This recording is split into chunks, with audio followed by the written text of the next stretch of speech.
Hi listeners, I'm T And I'm Rod. and we are the hosts of the Property Mamas UK podcast. Get yourself a drink and make yourself comfy.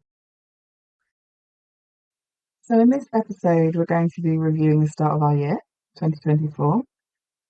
Yeah, and it will cover events, an online event that I went on, and also a boot camp that T went on. We'll also cover a little bit about, I think, a news article that's come to our attention. And maybe we'll end with some book recommendations. Yeah, I think that's a good. So this is something that we are thinking of doing periodically. So Mum, why don't we make a start by talking about the NRLA event that you attended online? Okay, so for those who don't know, NRLA stands for the National Residential Landlord Association. They hold lots of online lots of online events, and it is worth you can join it as a guest. They offer an annual subscription if you wish to join that. Okay. All right, what was your experience of it? It was, to be honest, it was very interesting. I found it was a nice group of people. Everybody was talking about their experiences as a landlord. A few things that came up were about the abolishment of Section 21 and the impact that will have on landlords. Proposed in also issues with rent controls, proposed increase of 3 to 5%, which might cause landlords to leave the market. And there were also debates on rules with second homes, Airbnbs, holiday homes, etc. A lot of decent information kind of was flying about, I'm guessing, in that event in regards to, well, that would be good for landlords to know. Exactly. It's funny because one of the things they talked about was the abolishment of Section 21. The fact that everybody thinks it's going to greatly impact landlords, and it might. Don't get me wrong, it might. It might. A few landlords might decide to leave the market because of it. But what I think the overlining thing with the Section 21 is that the abolishment of Section 21, sorry, is that it means that there are no fault evictions. Yeah, I believe it has something to do with no fault evictions. Where at the moment a landlord doesn't need a reason to evict a tenant. Once they abolish it, you will have to have a reason. A valid one. You have to have a valid reason. And so people think, oh my goodness, if I want my property back, I can't get it. You have to wait till the end of the tenancy, Exactly. But the point or the negative effect for the tenant is that because there is a reason behind them being evicted, that is a black mark on their book. And there's not going to be many landlords who are going to want to rent out to them knowing that that there's a reason that they've been evicted. Obviously, depending on the reason, if it's like non-payment or something like that, a landlord is going to say, well, actually, there are plenty of people I could rent to. Why would I rent to somebody who's being privy to that information is a good thing, I think, for landlords. Exactly, but I think that's the thing, though. It wasn't quite clear on how that information would be available to a landlord. Right. I'm assuming that it will be. And I'm sure if the landlord is doing their proper due diligence on the tenants, that it will come up. But I think it does. Landlords will have to take, that they would have to be proactive. They'd have to take that action and do their due diligence to make sure that the tenant that they're having in their property is the right tenant for them. Yeah. The landlord, you should be doing that anyway. Exactly. Yeah. But it was interesting to hear the flip side of it, I suppose, because we always, we hear a lot about, landlords leaving the market because of the proposed abolishment of Section 21 and the impact that will have on the landlord, without actually having a look at the impact it might have on the tenant. You'll attend more NRLA meetings? I think I will. It was interesting, and just to be with like-minded people.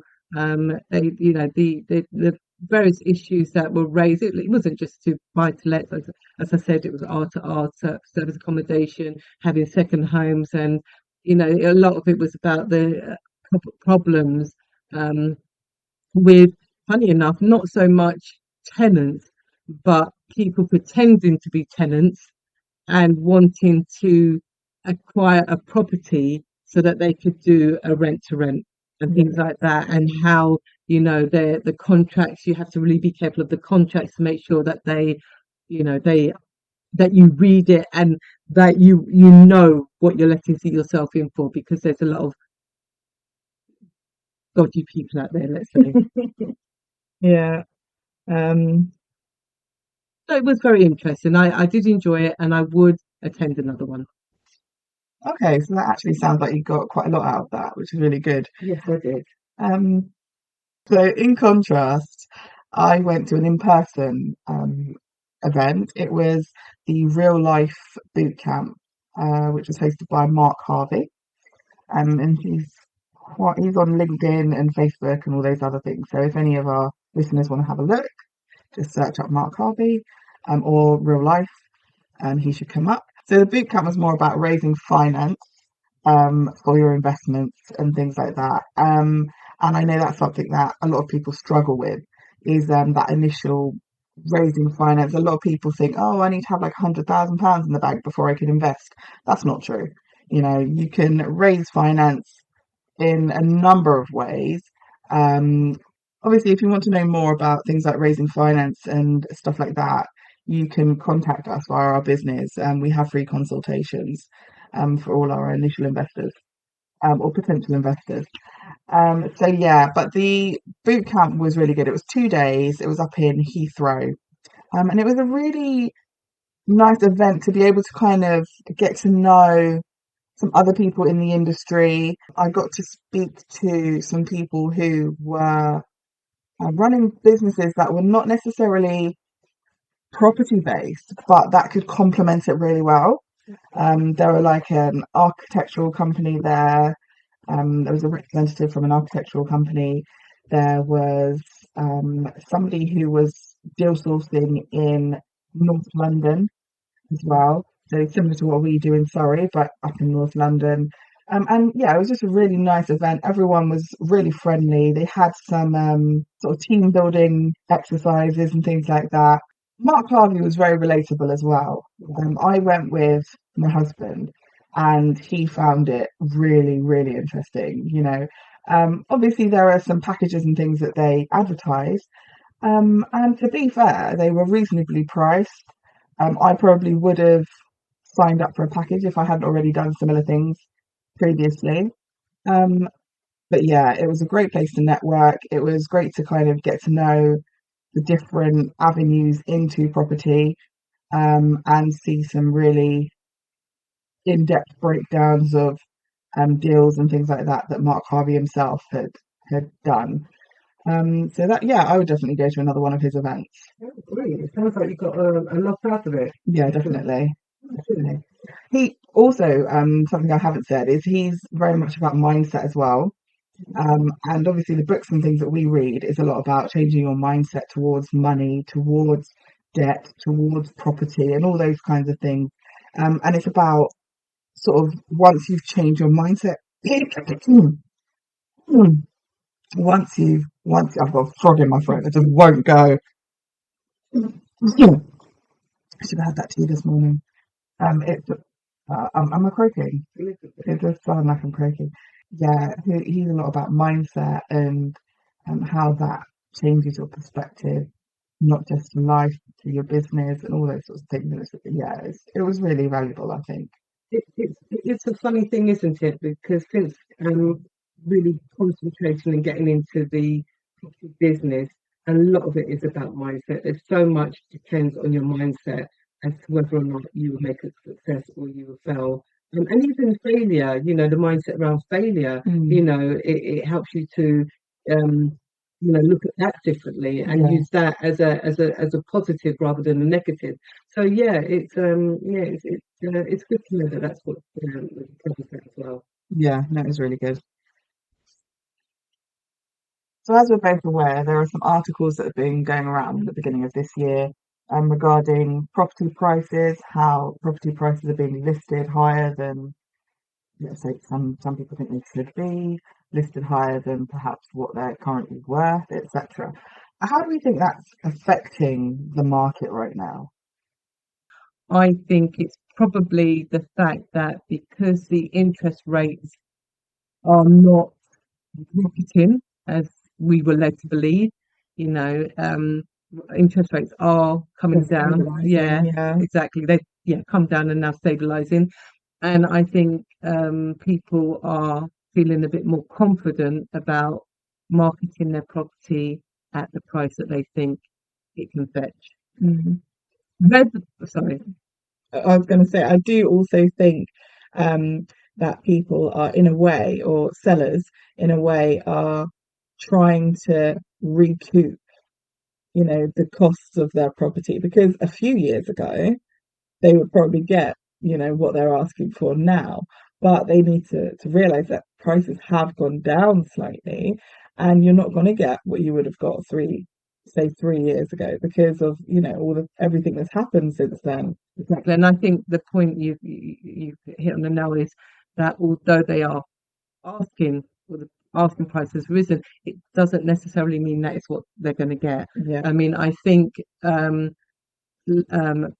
sellers, vendors, however you like to put it, need to manage their expectations, and also estate agents need to manage their expectations Mhm. because their properties that have been on the market I've looked at last year and they're still on the market. Mm. And it's kind of like you're getting the estate agents ring in, oh, are you still interested? And you're kind of like, I am, but not at that price. Yeah. So yes, maybe prices have gone up or the asking price has gone up by sellers, but I think they when they start negotiating, I think they're going to find that It will even out to the yeah, more, yeah, I think because also if you look in certain areas at sale prices, they're nowhere near the asking no, prices. And it's kind of like, well, you know, if you actually do your research and look and see, okay, what are the house prices like in this area? What are they actually selling for? There's quite a large gap between, what people are asking and what they're actually selling for. exactly. I mean, I came across an example where somebody was asking the asking price for a one bedroom was the same as an asking price for a two bedroom, Mm, and with in the same area. And yet the specs on the two bedroom was obviously the footprint a lot larger, yeah, and it's you can't justify, that kind of price difference, or mm, you can't, a one bedroom flat is smaller than the yeah. two bedroom. I think their reasoning was that, oh, it could be converted into a two bedroom, but at the same time, well, then I would just buy a two bedroom. Exactly. Yeah. So you do, I think, yeah, I think it's I think for the next few months it's going to be tentative. I think a lot of sellers, Testing the waters. yeah, are going to be, yes, seeing if they can maybe ask for that little bit extra. Mm, And I think it will be down to what people, at the end of the day, what people are prepared to pay, and definitely. also the demand. Are people still going to be, wanting to buy property? Because although the interest rates have stabilized, they're still higher than they were this time last year. Yeah. Or Probably higher people, than they were 3 years ago. exactly. So Exactly, yeah. As we near the end of this episode, shall we maybe give a couple of book recommendations? Have you been reading anything interesting? yeah, I've got two book recommendations that I would like to put out there. The first one is Go for No. It's a short book, very easy to read. So it's by Richard Fenton and Andrea Walls. So I'll say that again. It's by Richard Fenton and Andrea Waltz. I found it's an easy read. It's easy to read. It puts things into perspective. It changes your mindset about the word no. It's funny because we relate the word no to being reprimanded, but actually it's a few steps away from a yes, basically. And yeah, I think in a way it's helped my mindset into thinking and helped I think us into thinking, okay, this is going to be the year of the investors. This is the year where we're going to be, shooting for the yeses. We're going to go for the no's and eventually get the yeses. And like I said, or like we said in the previous podcast, we're just looking forward to working with people, more and more investors. And I think this book, in terms of mindset, will definitely contribute and help us with that. My second recommendation is The Secrets of the Millionaire Mind by T. Harv Eker. It's my second time listening to it on the audio book. I just love the way I just love his tongue-in-cheek way he says things, and yeah, again, it's a mindset. Everything about making money and feeling that we deserve to make money and having riches is all a mindset thing, and it really highlights that how we think and how we should think or should be thinking if we want to make a success of our lives and have money. How about you? So I do have a recommendation as well. I think I've read Go for No, but I haven't read The Millionaire Mind, so I'm going to put that on my reading list. But my recommendation is Rich Dad Poor Dad, written by Robert T. Kiyosaki and Sharon Lechter, I think it is. Um, and it's a really interesting take on for me, the different ways that people can take advice and the different ways that people's upbringing and view of things changes their future. Um, and it was really good to kind of have an idea or get a vision of not necessarily how wrong it can be to earn money one way, but how just a change of mindset, again with the mindset kind of thing. I think that's a running theme here, but it's how a change of mindset can make you understand how certain choices that you make can, you know, change your future Yeah, basically, and I think it's really important to know some of the concepts that they mention in Rich Dad Poor Dad. I'm not going to obviously give any spoilers away. I definitely would recommend reading it or listening to it on Audible or something like that. I think it's also on Spotify. all right. So yeah, it's definitely a really good read, and it's about sort of like changing your mindset and doing things slightly differently and doing things with purpose as well.